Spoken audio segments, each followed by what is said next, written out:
Right, so we've got another species snapshot for this week, which is the small Asian mongoose. Small Asian mongoose is native to South Asia, so more of the tropical, subtropical parts of the world.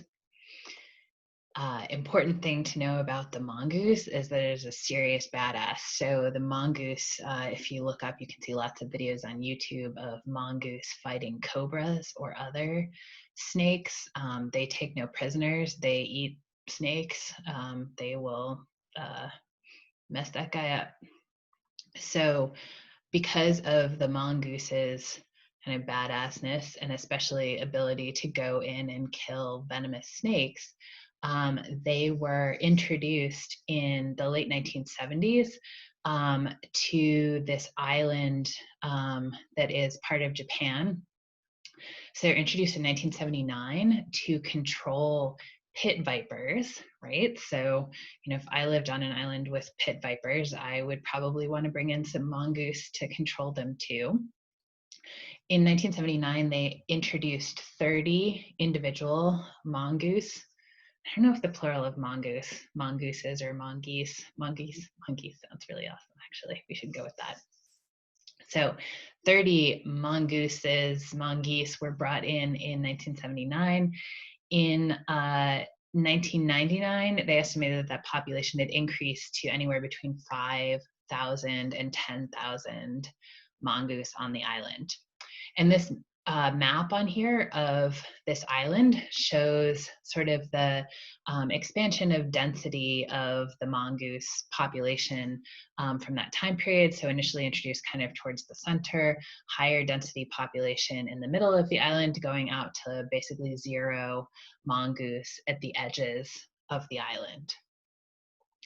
So this study, the Watari et al., so Watari and other authors from 2008 published in Biological Invasions, did a bunch of surveys. So they used the fact that there was essentially a transect of mongoose density on this island.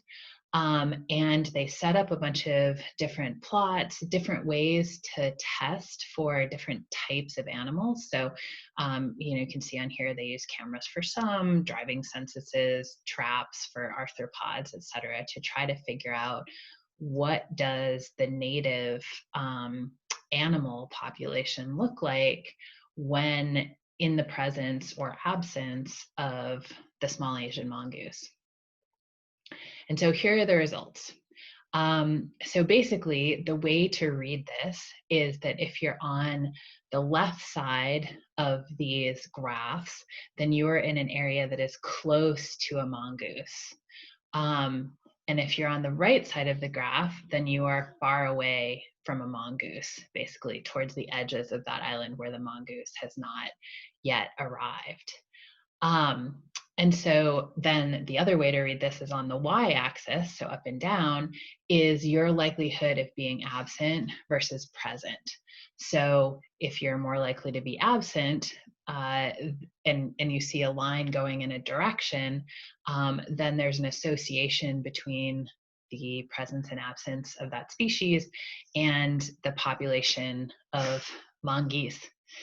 So for example, if we look at the Amami rabbit, right? So this rabbit, when it's close to the core of the population of mongoose, very few rabbits. They're pretty much entirely absent when you're close to the core of the mongoose population, whereas when you go to the fringes, to the edge, you find much more presence of rabbits. So that suggests, right, that mongoose is eating those rabbits.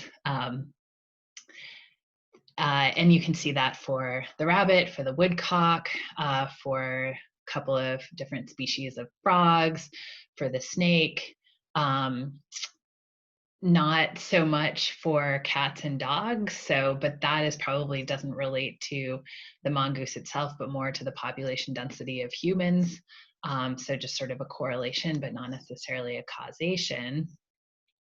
A part that's really interesting, though, is this piece down at the bottom where there are, so the frogs, the snakes, the birds, the rabbits are all responding negatively to the presence of the mongoose, but there are some other species, crickets and cockroaches, that are actually responding positively to the presence of the mongoose.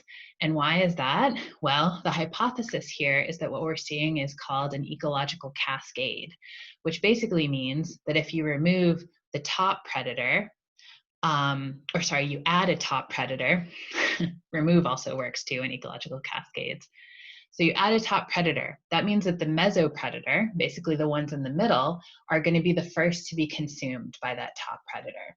So if your mesopredator, your frog, gets eaten by your mongoose, then whatever that frog was eating, like your crickets and your cockroaches, that population expands. So you have this kind of, if you have a lot of trophic levels, so trophic meaning basically, you know, the producers, consumers, second level consumers, third level consumers. If you have a lot of trophic levels and you add to that trophic level by introducing a top predator invasive species, then what you tend to see is this sort of like alternating decrease, increase, decrease, increase as you go down trophic levels.